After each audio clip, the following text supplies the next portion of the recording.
Welcome back. In 2023, legalized gambling was a $100 billion industry in America. That means a lot of people do it, some professionally, and some of those professional gamblers are going to be unhappy, they tell us, with a part of the new Trump economic law. One of those gamblers who spoke to us is a gentleman named Phil Galfond. He is a professional poker player. Here are his concerns.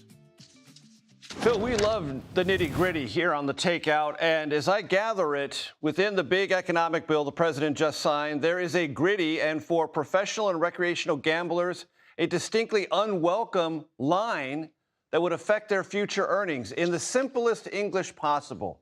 Explain to my audience what happened and what professional and recreational gamblers are now up in arms about.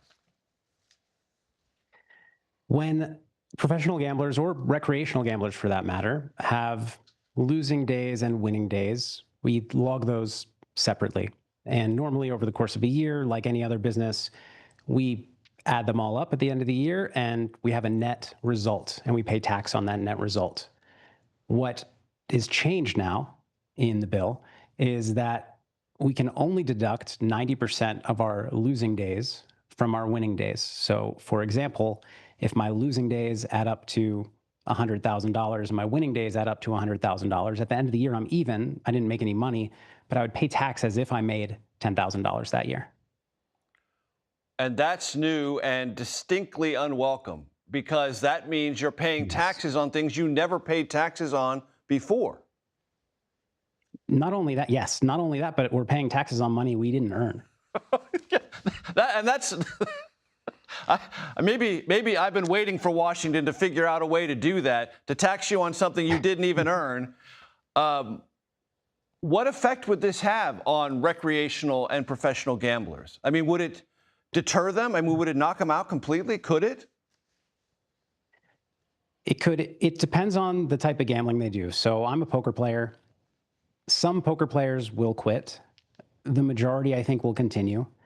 The honest ones will pay more in taxes. Several will perhaps pay less in taxes because it's challenging to track session to session. The IRS is relying on us to tell them. And so one of the reasons I really dislike this is that it punishes the honest people disproportionately and for really no gain for the government. Sports gamblers, both professional and recreational, are going to have the hardest time because edges in sports are a lot thinner.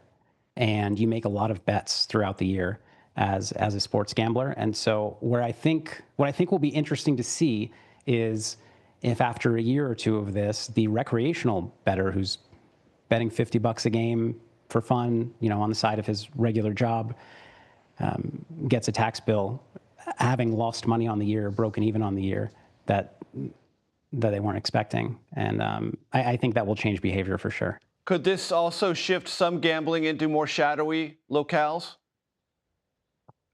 Yes, absolutely. And I think what most people don't realize now is that, some studies say that 74% of American gambling online is done offshore.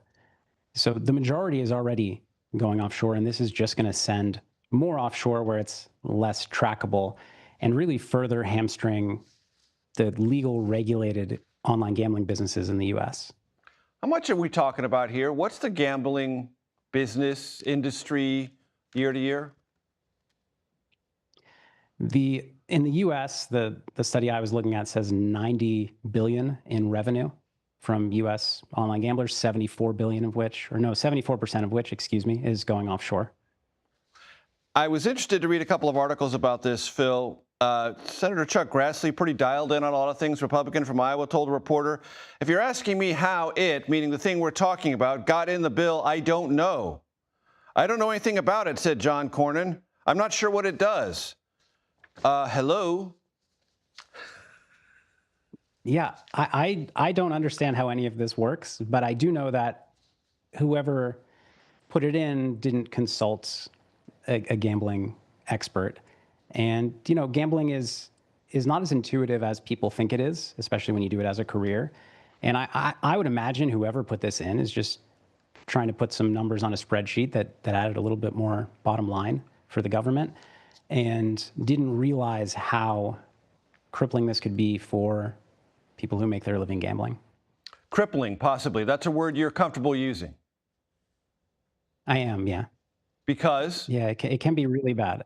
It can be really bad if you play a low edge game like sports betting or certain forms of poker where essentially, you might make your bets throughout the year with a 3% edge, and this takes away maybe 3.5%, making you a losing gambler. I don't want to put words in your mouth, Phil, but did this feel like just a careless grab for some revenue or dumbly punitive to gamblers? Like, you bad people, we're going to punish you. Yes to all. And I do understand, there's not a lot of sympathy out there for professional gamblers. And I think that the image of professional gamblers is the ones you see on TV that are making millions of dollars. But the reality is the overwhelming majority of professional gamblers are earning 5 figures and making ends meet and supporting their families.